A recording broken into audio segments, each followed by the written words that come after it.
Welcome back to Night of the Twisters. Thank you to our author, Ivy Ruckman, and to the publishing company, HarperCollins, for allowing us to make these videos with our students. Before we begin reading Chapter 10, I want to review what happened in our last chapter. As we review, I wanted to share a picture with you. This is our neighbors. All the kids in the picture that are wearing an I Survived the Grand Island Tornado t-shirt were next door neighbors of ours, and they were actually in our basement that night. I couldn't find a picture of myself and my brothers in those t-shirts, but we had t-shirts that matched theirs. As a review, in chapter number 9, our main characters, Dan, Arthur, and Stacy, were not able to go to Kmart to meet up with Dan's mom as a shelter place for that night. They were on their way there when they were hit by a second tornado. And the police officer that was driving the car they were in actually took some glass to his eyes and he was losing his vision. So when we left off, Dan was driving the police car into the police headquarters. And that's where we're going to pick up chapter number 10. Chapter 10 is titled Midnight. We walked into the police station through double glass doors and into a big open space the size of a classroom. Officer Kelly, his hands on my shoulder and Arthur's, steered us left towards a sign that said Sheriff's Department. I could tell by his grip he couldn't see worth a darn anymore. When the policewoman behind the counter looked up and saw him, she practically threw her phone down on the desk. Kelly! Oh my God! Angie, get the deputy out here! In that glaring overhead light, he looked pretty terrible. Cuts were showing up all over his face, red lines dotted with pinpoints of blood, and his eyes behind the empty frames were watered clean down to his cheeks. I've taken some glass in my eyes, he said calmly. Can someone tend to these kids? In 2 seconds, a deputy came from around behind the counter, taking Kelly's arm.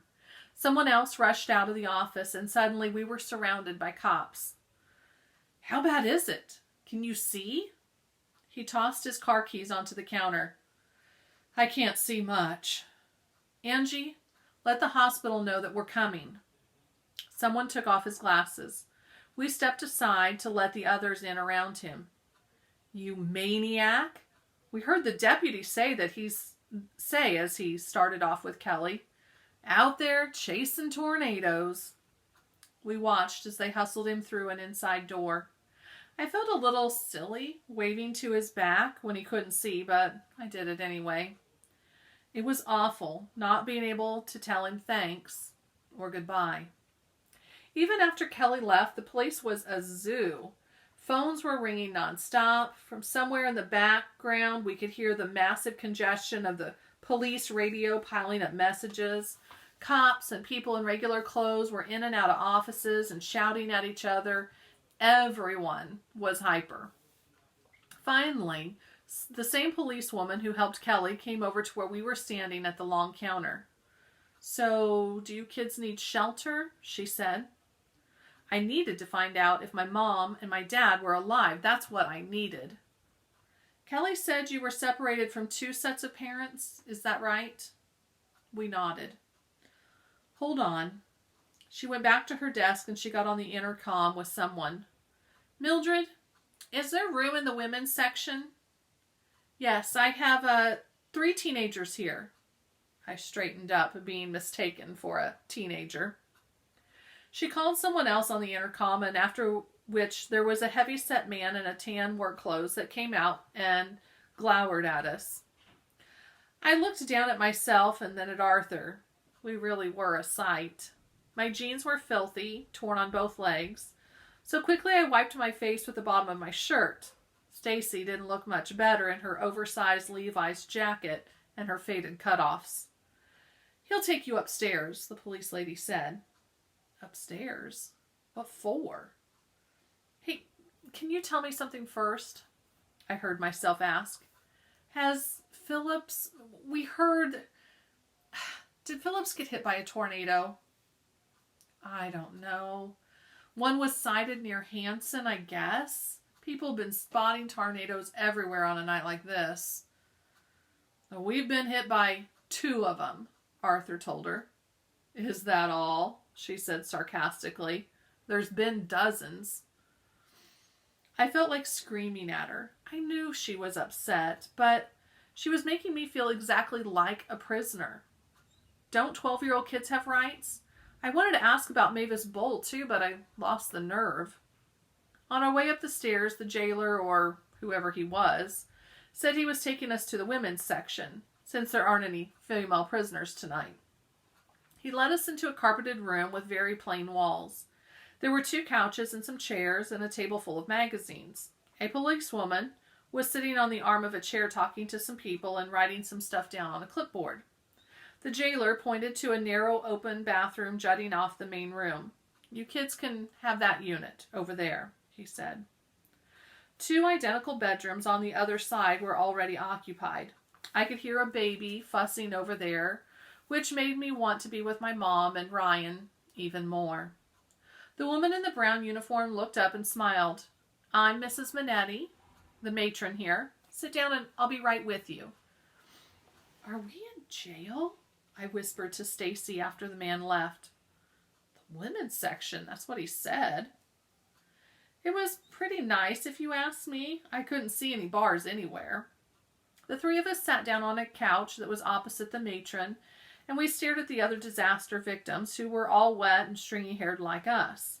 A white-faced girl, about Ronnie Vay's age, stared back. She had a bandage on her arm. 2 smaller kids were barefoot and shivering, wearing PJs that stuck to their skin, and their mother wore a mud-splattered bathrobe, minus the belt. We thought that the storm had blown over, this lady was telling the matron. But when Dave went outside to see if things were letting up, it knocked him flat on his face. He crawled back into the trailer. God in heaven, when it hit. She couldn't finish. Our trailer was one of those big double-wide jobs, her husband went on. But that tornado flipped us over like a cardboard box, dragging us 30 feet. His hand shook so bad he could hardly get a drag on his cigarette. Well, when did you start to smell the gas? Mrs. Minetti asked. Right after. It was terrible. It was overpowering. All the way up and down Sycamore. Though the women's section was pretty warm, I found myself getting chills on my arms. It was the gas that got us out too, the other lady said, jouncing the baby on her shoulder as she came out of a bedroom unit. The little boy who clung to her jean pocket studied us with huge, uncertain eyes. When the adults started talking to each other, we learned that the second family had lost their house at Capitol Heights, and they had been brought in just ahead of us by a deputy sheriff. Everything's gone, the man said, shaking his head. Then sadly, even the dog. Yeah, we happened to see her. He shouldn't have mentioned the dog because it set his older kid to crying.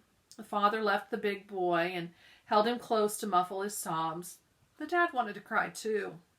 I could tell. I had to look away.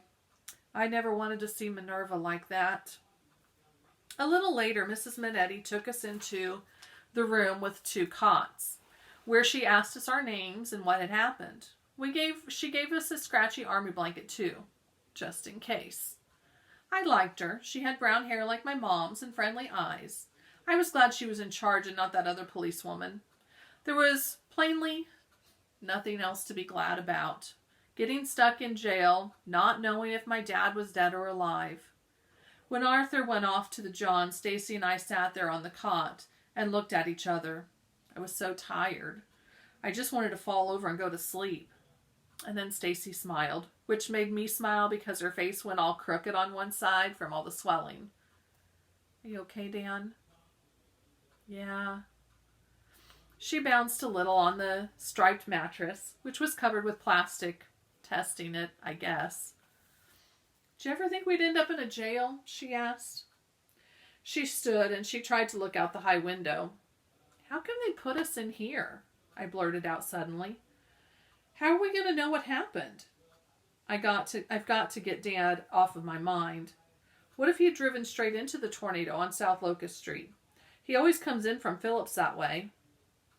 Stacy didn't answer. But when she sat down again, it was right next to me.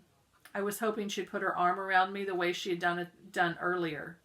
But she didn't. She was too busy picking dried blood off of her leg. Think of it this way, Dan. Would you rather sleep here where it's nice and warm or on the floor at Kmart? Kmart, I said without batting an eye. Okay, Stacy sighed as she took off her dad's jacket. When I pointed out that one sleeve of her blouse was ripped, she just finished it off and then slipped the cuff end off over her hand. She rolled up the other sleeve to match. I had to laugh when she told me uneven sleeves were going to be the new style in Grand Island. Stacy took her turn in the John next, and Arthur and I pulled a bed to the window and climbed up, calling each other jailbirds and juvenile offenders, and trading elbow digs as we tried to see out. The sky overhead was black as ever, though the rain had let up. There were no city lights at all. Only the parking areas around the public safety building were ablaze. They must have their own generator, Arthur told me, as if I hadn't figured that out already. Just then, a siren started up below, making me think of Kelly again. I'd never be able to sleep in the jail, as edgy as I was about everything. Arthur was getting edgy too, I guess. Several times he tried to open the window before we jumped down, but he couldn't get it. Making a desperate face, Arthur pulled his t-shirt up over his belly and he started to fan himself. It's too hot in this place. Can't we get any air? Stacy was on her way back and she heard us grumbling. Will you two shut up?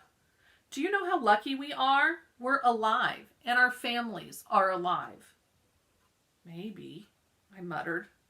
Just shut up, both of you. Arthur wasn't about to. I'm scared, you big smart aleck, he yelled, suddenly giving her a shove.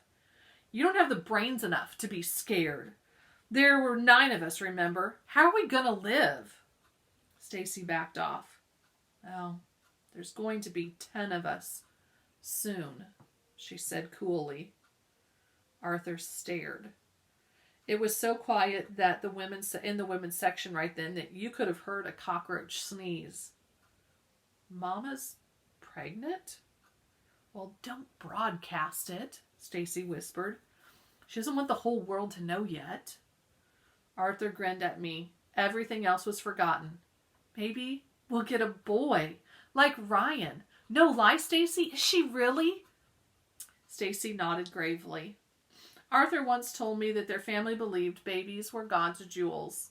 I also knew he was tired of being surrounded by females. Come on, let's push these cots together, Stacy said, all sweet and motherly again. We'll have to sleep crosswise. We had just stretched out to see if we would fit when Mrs. Minetti came back in with a tray of food. It's all I could find, she said, apologizing to everybody. You kids will just have to pretend that you're at the A&W. I wasn't going to do that. Didn't she know that A&W was in splinters like everything else on South Locust Street? We sat down on the floor underneath the window, behind the beds, where it was cooler and more private. Our midnight snack, as Stacy called it. It amounted to 7 graham crackers each, with 1 left over and 3 cans of cold 7-Up. I had to admit that jail food tasted better than anything I'd ever had at the A&W. I'm needed down below, Mrs. Minetti announced before she left, so I'm going to turn out the lights in the bedroom units. You all try to get some sleep. You'll need it. Everyone thanked her, everybody except the baby, that is, who kept on crying, even with a graham cracker in each fist. I figured the kid must be teething, like Ryan.